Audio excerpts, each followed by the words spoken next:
Hey everybody, Jack Luttge, Mortgage Advisor here, and welcome to Credit Basics. In this video, we're going to go over credit. What is it? Where does it come from? And why do I need it?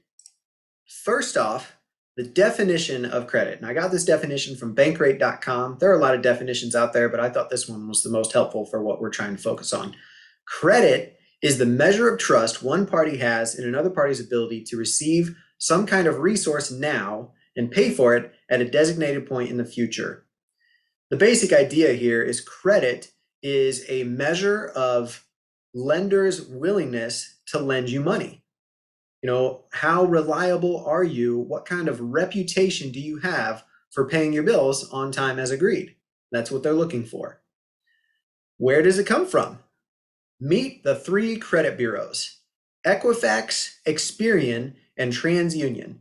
These are three separate companies, and these are for-profit companies. They are not directly controlled by the government. These are for-profit organizations that hold records of all your information. Certain types of information. We'll go over that here in a little bit. But these three companies, they have records of all your information and assign you a credit score. And we'll go over a credit score here in a little bit, but here's an example of some credit scores that you might have from these three companies. Although for some people, they kind of look more like this. The three credit bureaus are more like the Time Lords in Loki, who are watching your every move, waiting for you to mess up once. And if you step out of line, they prune you with a bad credit score. So if you feel like that, you're in the right place. What's listed on a credit report? What is the information that they collect? Well, first off, you have your identifying information: your name, your address, your date of birth, your social security number, your job history, your address history, things like that. The next section on a credit report shows your debts. These are loans that you've taken out, any car loans, student loans, credit cards, mortgages, anything like that, where you've borrowed money and it's reported to the credit bureaus, and some bills. Now, 10 years ago, the only bills that would show up on your credit report were bills that you didn't pay, and they went there because they went into collections.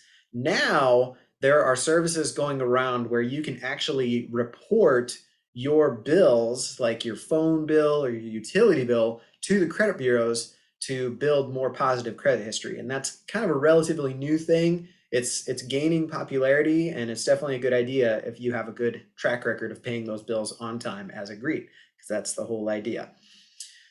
Also, public record information. This is another one kind of like those bills where if it's on there, it's usually a bad thing. You know, these are things like bankruptcies or judgments that have been counted against you. These can show up on your credit report. And then lastly, your applications for new credit and other inquiries. So and hard inquiries on your credit are inquiries taken by organizations who are considering whether they're going to extend you credit. That's a hard inquiry. Who uses these credit reports and scores? Well, first, obviously, financial institutions, especially ones who are considering whether they want to lend you some money. They want to see if you have a good track record of paying your bills on time as agreed. And the credit report and score is the best and easiest way for them to do that. Also, some landlords, if you are applying for rent somewhere, typically larger companies like apartment complexes and things like that will run your credit for that. Some utility companies will run your credit before they let you sign on your utilities. Cell phone companies, same thing. Insurance companies, even some employers will check your credit, and some state agencies or affiliated organizations. Having no credit reports or scores, also being known as being credit invisible. Now, there are some gurus, especially this guy above my head here, who claim that it's best to not have credit score. They say that your credit score is just an I love debt score. It's not a measure of your financial strength. And in some cases, that's true. In some ways, that's definitely true. However, even Dave Ramsey had to admit in one of his videos that the credit scores And credit reports are so prevalent in our society that they are becoming relied on for more and more services, and people that don't have one are encountering more and more hurdles.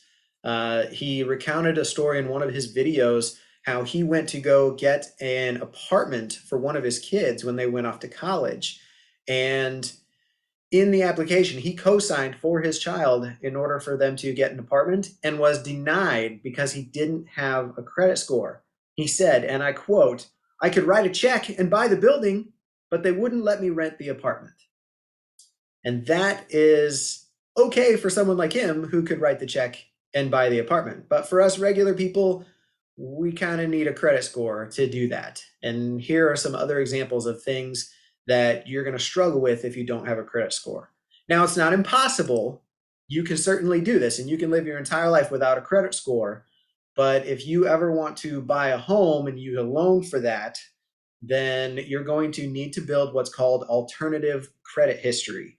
So this would be things like your rent or your childcare or your utility bills, things like that, in order to show in an alternative method that you do have a track record of paying your bills on time as agreed. That's what the lenders want to know, and they need to find that out from third parties, not just take your word for it. So that's alternative credit. So now let's talk about scores, credit scores.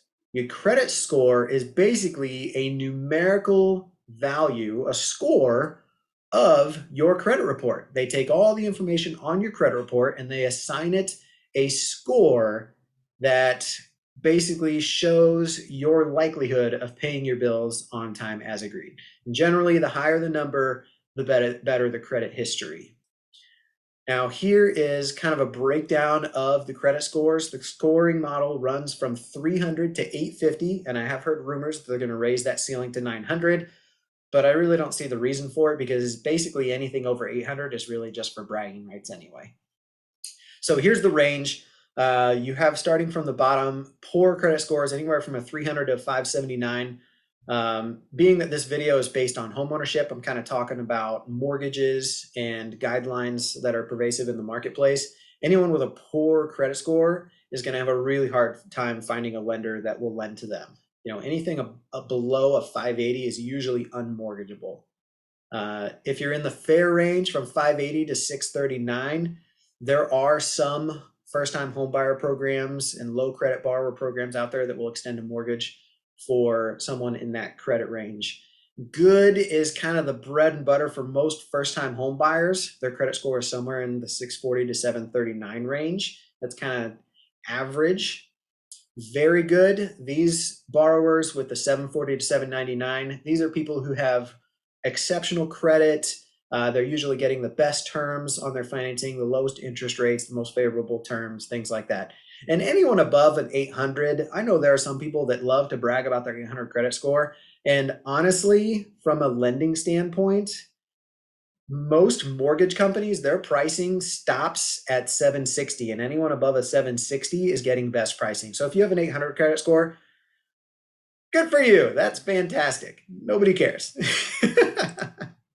Anyway, what is in the FICO score? So this is kind of a breakdown of the different factors that affect your credit score. Now, these are all things that they find on your credit report that affect your score. So you have, starting out, new credit. About 10% of your score is new credit. And basically, the longer you've had existing credit and the less often you're adding new lines, the better. The second factor is your credit mix. And this is a mix between the two different types of credit. You have installment loans, which is a fixed loan. Think of like a car loan. You borrow $20,000, you pay it back in $200 a month for 5 years. That's a fixed installment loan. And then the other type is credit cards or open-ended credit, lines of credit. Credit cards where you get a credit limit, say $5,000. You borrow some, you pay it back, you borrow it again, you pay it back, and so on and so forth.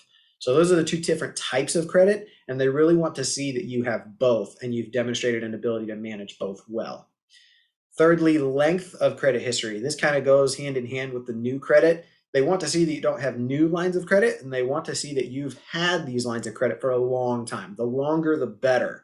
So this is the main reason why we always tell people don't close your old credit cards. Keep them open because they're helping on that side of the equation.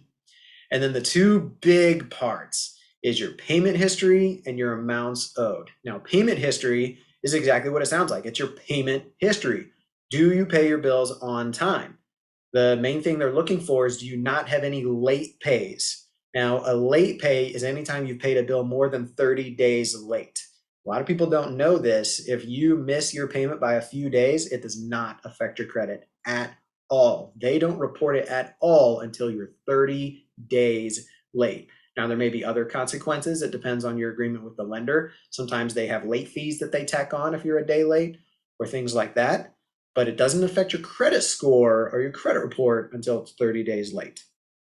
And then the last part, amounts owed. Now, this is specifically on the lines of credit side of the equation, which also, by the way, is the difference between a lot of people that have 600 credit scores and people that have 700 credit scores.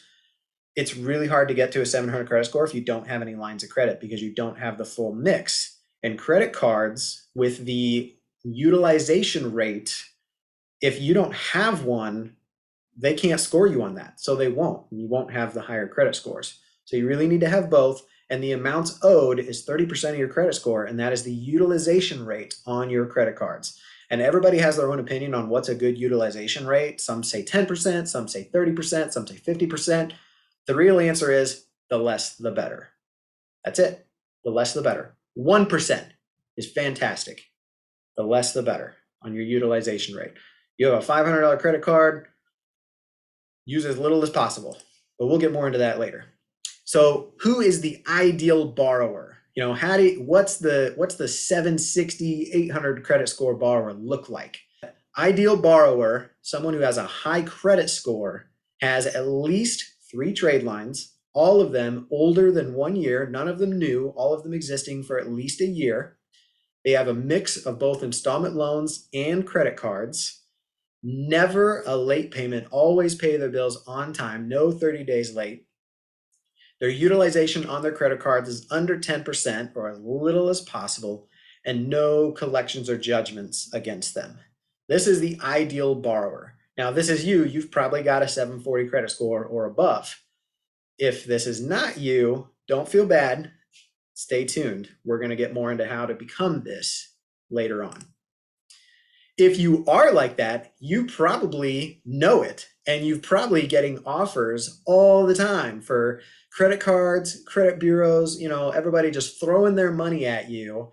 Like, you know, take our credit card. You're pre-approved, you're pre-qualified, whatever. You can shut those off. There is a way, there is a government operated website that you can go to, and I'll put the website itself in the description below on this video. But you can opt out of receiving all those pre-screened offers for credit or insurance. And there's options there. You can opt out for 5 years, or you can opt out permanently.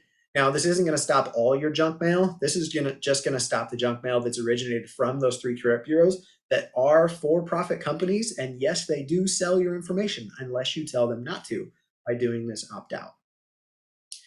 But you can't opt out of having a credit report. They're going to collect the information, and there's nothing you can do about it, unfortunately. So that's the end of this video today. And if your credit scores look more like these guys and the Time Lords are pruning you, then stay tuned for our next video as we go more into detail of how to get your credit report and fix any errors on it and potentially start moving your credit from looking like this to looking like this. Stay tuned, guys. We'll see you next time.